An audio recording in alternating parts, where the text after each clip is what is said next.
Hi, welcome to Sarge Notes. My name is Paul Sargent. Today we're going to take a look at the expansion of power of the president over the years. We're going to take a look at how the presidency was probably initially designed, and then we're going to take a look at how his power has expanded over the years to become what we have today.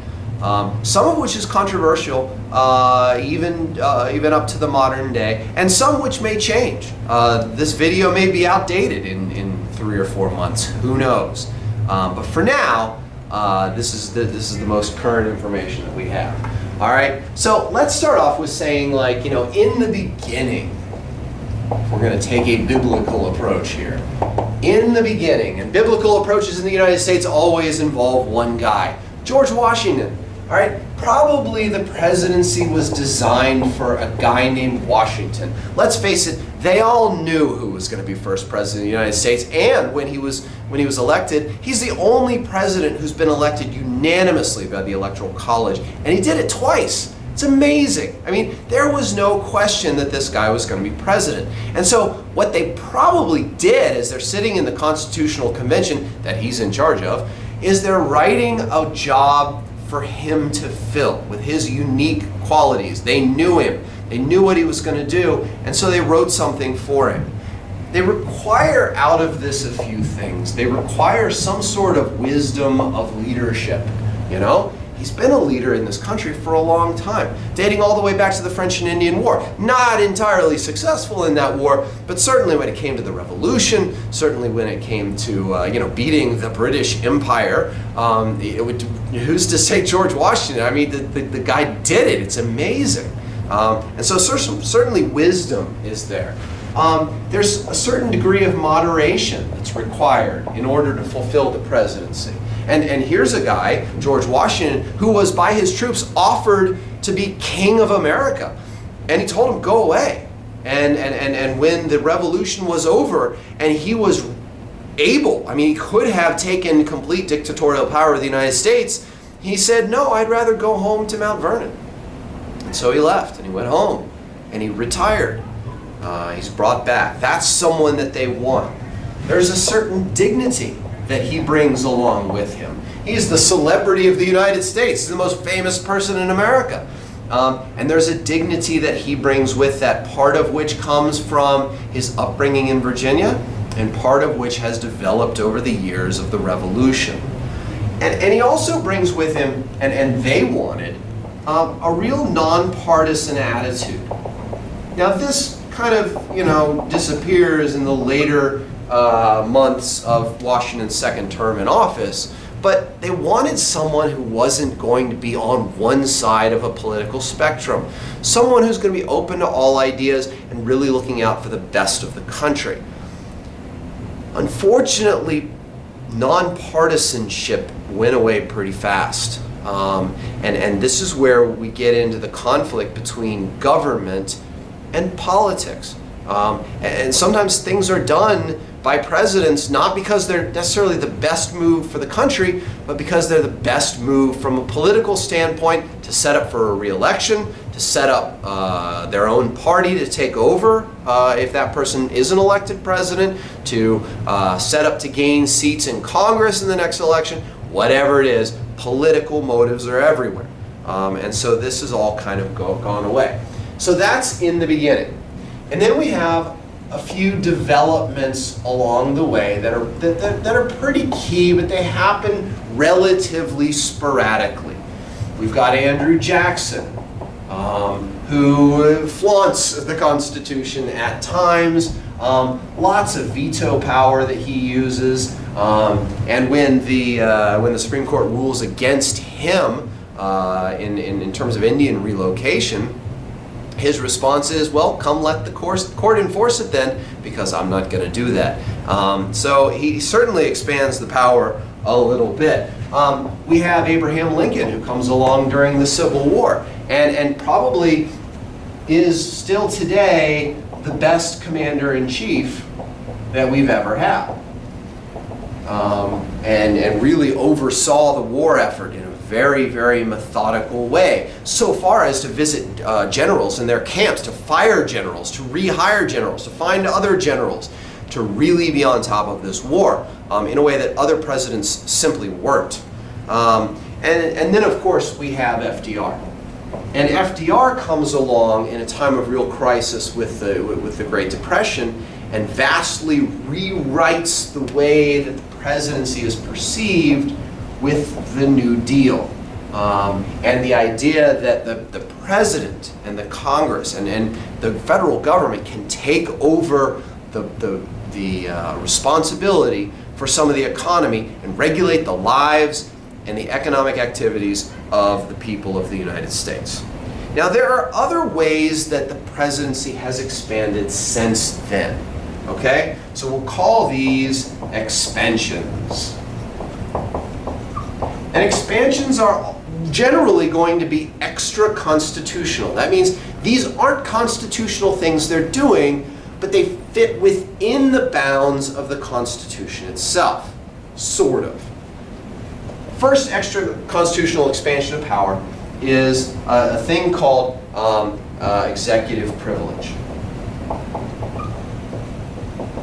Now, executive privilege is an idea that there are things that the president can keep secret. Really, it's based on a couple of things. The base of this has really to do with partially the idea of separation of powers, that there are some things that are uniquely in the power of the president, and also it's based on the idea of national security. That Congress can't ask the president to detail every single thing they know. Intelligence overseas, military capabilities, whatever it may be. There are some things which have to be kept secret because if the word gets out in a public congressional hearing or a public statement from the presidency, it's just as accessible to our enemies as it is to our own Congress. And so the idea is there should be some things that are held onto. Now, Congress never really liked the idea of executive privilege, but they kind of dealt with it for a long time. But executive privilege really kind of got out of control with a guy named Nixon. You might know him from Watergate. He really got into some really interesting things, but the Watergate crisis is the thing that kind of broke the idea of executive privilege, because Congress wanted to know how much the president was involved in covering up the Watergate investigation and actually what had happened, where it had led. And they found out that he had been keeping audio tapes, of everything that had gone on in the Oval Office. And they thought, well, if he's recording everything in the Oval Office, then Andy's involved in covering up this Watergate scandal. There's something on those tapes that says, hey, we can listen to him actually saying it. So they say, we want the tapes. Nixon says, no. National security, executive privilege, I can't give you the tapes. There's stuff on there that we simply can't let out. So they end up, Congress takes this to the courts. And in the case of the United States versus Nixon, 1973, the idea of executive privilege is upheld. Okay, there is, the court says, some times where executive privilege exists, but there is no absolute privilege. In other words, the president can't just declare executive privilege whenever he wants to. He has to give it up sometimes, all right? There are some times where we have to accept that national security needs to be respected, but there are also times where it doesn't, okay? So U.S. versus Nixon is sort of like the first big kick in here. The second big kick comes along in 1982, okay? In 1982, the Congress says that presidents, and this also involved Nixon, presidents can't be personally held responsible for actions while they're in office. Damages related to something they do as president, you know. If the president makes a decision, it injures someone, they can sue the United States government. They cannot sue the president himself, especially after he's left office. You just cannot do that. So that kind of opens things up a little bit. But it's also then reined in a little bit in Clinton v. Jones when President Bill Clinton is, let's say, accused of some things. And the Supreme Court says that you can have civil suits versus sitting presidents. I mean, even if you're sitting as the president, you know, that doesn't mean you're immune from civil suits. People can still have issues with you, and that's okay to bring that stuff to court. So that's kind of executive privilege. It expands the power of the president because it says there are things that they can do which are not going to be reined in by Congress and not even going to be reviewable by Congress. There are things that they can do for which they can't be held personally responsible in terms of a criminal lawsuit. But there are some areas where you can open yourself to civil suits. So while we're on the topic of Nixon, and this guy's name comes up a bunch when we're talking about presidential powers, Nixon's also the source of a second attempt to expand the presidency's powers beyond their bounds. And this has to do with the impoundment of funds.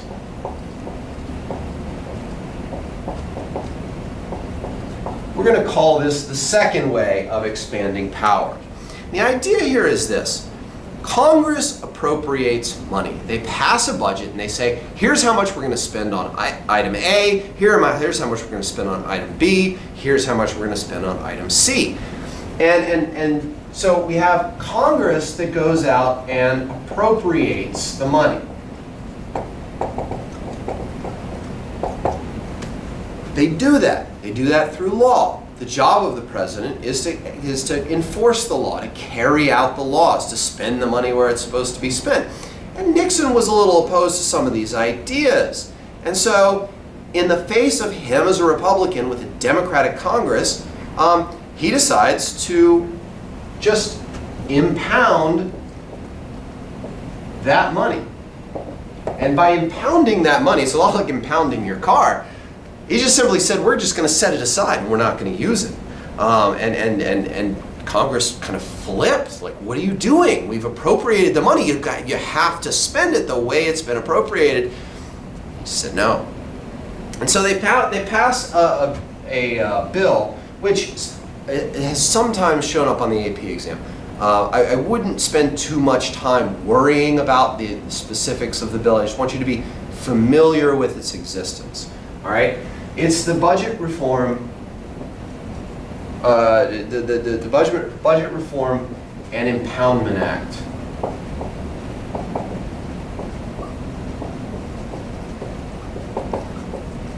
All right, the Budget Reform and Impoundment Act actually goes through and sets up a whole lot of things, including timelines for when the budgets need to be submitted and approved and reviewed and all that kind of stuff. Very strict timelines that we no longer follow. We just pass continuing resolutions to keep on spending. But it puts all that, it's really actually the reason I put it up here is because it says, very simply in one part, the president must spend the money. If it's appropriated, you gotta spend it. That's the law, okay? And the courts upheld this. So an expansion attempt at power and impoundment of funds is thwarted here by Congress and the courts. This is exactly what checks and balances are set up to do, to try and make it so that one part of the government cannot take too much power. And that's what it did. So that starts our discussion about the expansion of the power of the president over the years. In tomorrow's video, we're going to take a look at more ways that the presidents have expanded their power over the years and try and give you a great picture of exactly how we've gotten to where we are today. Till then, see you next time.